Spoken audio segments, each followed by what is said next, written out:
कौन सा क्रॉप लगाना चाहिए, इसका मार्गदर्शन भी गांव के सरपंचों को करना पड़ेगा। इस बार हमारे देश में 280 लाख टन चावल गोडाउन में पड़ा है 3 साल से, और चावल अब ज्यादा रहेगा तो सड़ सकता है।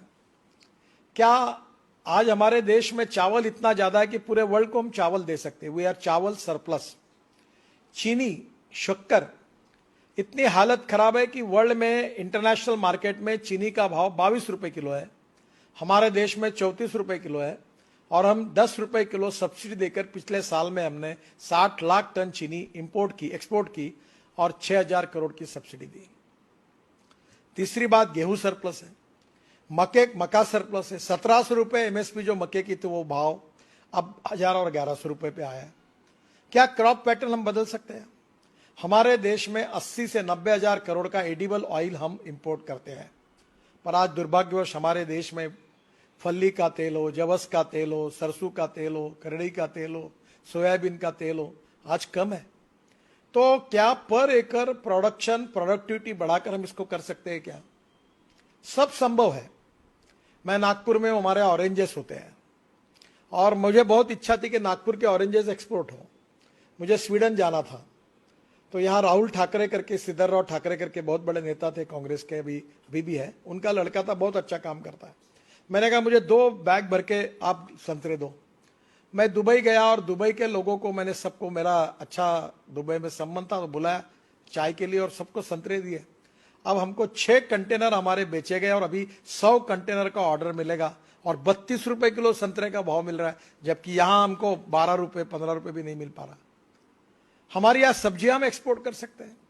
हमारे यहां क्रॉप पैटर्न को बदलना, और यह बात बहुत महत्वपूर्ण है, और विश्वनाथ कराड़ जी को मैं अनुरोध करूंगा कि आप थोड़ा सा, जैसे ये विश्व शांति और ये सब बातें फिलोसॉफी की बिल्कुल सही है, पर हमारे गांव में किसान आत्महत्या कर रहे। विश्वनाथ जी, क्या हम किसानों को सुधार सकते हैं? तो मेरा दावा है कि जब तक किसान पेट्रोल डीजल नहीं उगाएगा तब तक किसान सुखी नहीं होगा।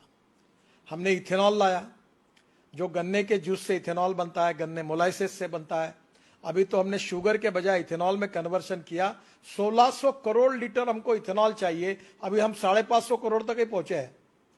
और अभी पूना के प्राज वालों ने और रिसर्च किया कि डीजल में 10% डालेंगे तो और लगेगा। और मैंने और तय ये किया है कि ट्रांसपोर्ट मंत्री होने के नाते इथेनॉल पर चलने वाली बजाज ने बाइक तैयार की है, टीवीएस ने तैयार की है, वो भी लॉन्च कर दी है।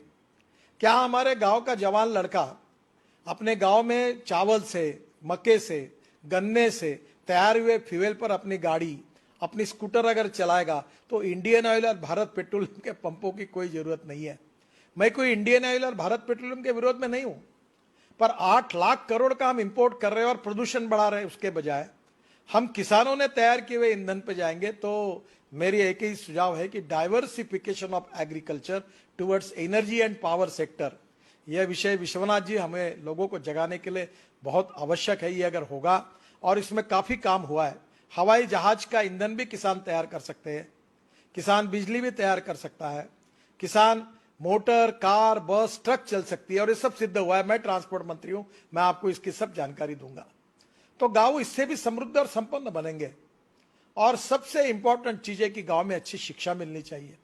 हेल्थ सर्विसेज के बारे में कल ही मेरे बहुत दुखद घटना हुई। ताड़ोबा में एक परिवार गया था, गाड़ी उलट गई, लड़की भी मर गई, जवान लड़का भी मर गया। और दुर्भाग्य यह है कि ये जो मर गया, इसका कारण रोड में एक ब्रिज था, उसको कटड़े नहीं बने थे। अब प्रश्न ऐसा है कि हमारे गांव में हमारी लोगों की सुरक्षा करना, गांवों में हमें लोगों को आर्थिक दृष्टि से रोजगार देना, किसानों की खेती को इकोनॉमिक वायबल करना, इसके लिए ऑर्गेनिक फार्मिंग का भी प्रयोग हुआ है। अभी हमारे गांव में जो कचरा, आप एक अच्छी बात है, जैसे आपने लोगों के बारे में कहा, मैं सभी सरपंचों को अनुरोध करूंगा कि मेरे खुद के घर में अनुभव आया था कि मेरे यहाँ जानवर मर गए, मुझे प्रोडक्शन अच्छा नहीं मिलता था। तो ये जो गायकवाड़ है, बीबीजी वाले पूना में, ये एक बार आए और उन्होंने मुझे कहा कि आप पानी टेस्ट करो। तो उनके साइंटिस्ट आए और मेरे कुएं का पानी टेस्ट किया तो ध्यान में आया कि उसमें बहुत हार्ड वाटर है। फिर मैंने सॉफ्टनर लगाया और जमीन को भी सॉइल हेल्थ कार्ड और पानी का टेस्टिंग, हर किसान ने करना चाहिए। इसमें हम लोग सरपंच ने जिम्मेदारी लेनी चाहिए कि मेरे गांव में एक भी किसान ऐसा नहीं रहेगा जिसका सॉइल हेल्थ कार्ड होगा और पानी टेस्टिंग होगा। अगर ये दो बातें की तो हमारा उत्पादन बढ़ जाएगा। और इसलिए ये दो बातें करने के बाद आपके जमीन में एनपीपी में नाइट्रोजन, फास्फोरस, पोटेश में क्या कम ज्यादा है वो खाद डालिए। जो आता वो खाद केमिकल फर्टिलाइजर डालता है। अभी ये प्रयोग हुआ कि जिनके खेत में ऑर्गेनिक कार्बन 0.80 के ऊपर है उनको